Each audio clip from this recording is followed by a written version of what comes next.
Good day, everyone. My topic for today is identity theft. What is identity theft? Identity theft is also known as identity fraud. Is a crime in which an impostor obtains key pieces of personal identifiable information. Identity theft is defined when someone uses your personal information without your permission to commit fraud or other crime. So identity theft is someone nga steal imong personal information to commit crime or kanang mang-scam sila og mga tawo nga gamiton imuhang personal information like kanang sa social media, sa mga IDs, sa mga credit card. There are five most common types of identity theft. First, financial identity theft occurs when someone gains access to your financial information and uses it for their own gain while pretending to be you. So, someone nga mag-steal sa imuhang bank account, credit card, or loan details para makaspend sila money or makatake sila loans gamit imuhang name. So, number two, driver's license identity theft, data breach, stolen. Steal your driver's license to pretend to be you para magamit nila sa ila personal use. Number three, criminal identity theft occurs when someone cited or arrested for a crime present himself as another person by using that person's name and identifying information. So sa kaning criminal identity thefts kay when someone gets arrested, nga iya gihatag imo name and ID instead sa iyang kaugalingon. So karon ikaw na ang naay criminal record or ikaw na ang ma-filean og warrant nga wala ka kahibaw sa hinungdan.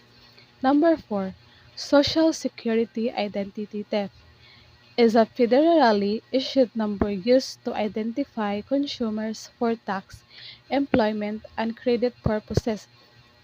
Imuha Social Security Number or SSN gikuha to file fake tax returns, manguha og refund, get a job, or apply for a government benefits. Number five, Medical identity theft.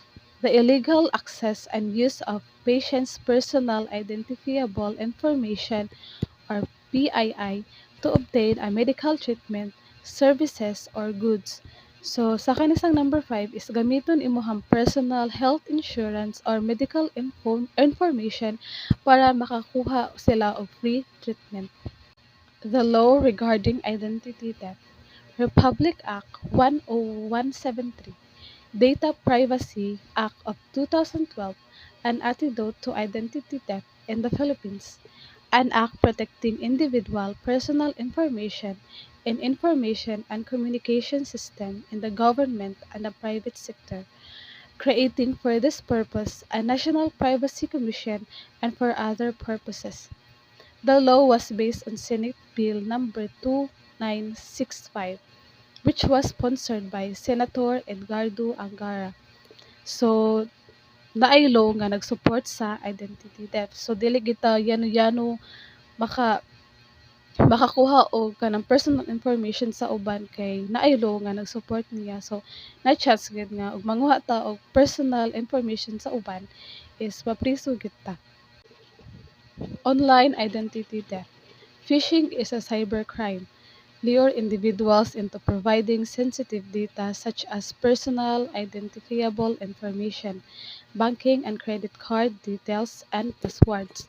So, things to remember: too good to be true, sense of urgency, hyperlinks, attachment, and unusual senders. So, para makaiwas kita atong mga mahak atong mga accounts. So, dili kita mapatakag pislit, especially sa wala ta kahibaw o kinsay nag-send ato nga mga links, kinsay nag-send sa mga attachments.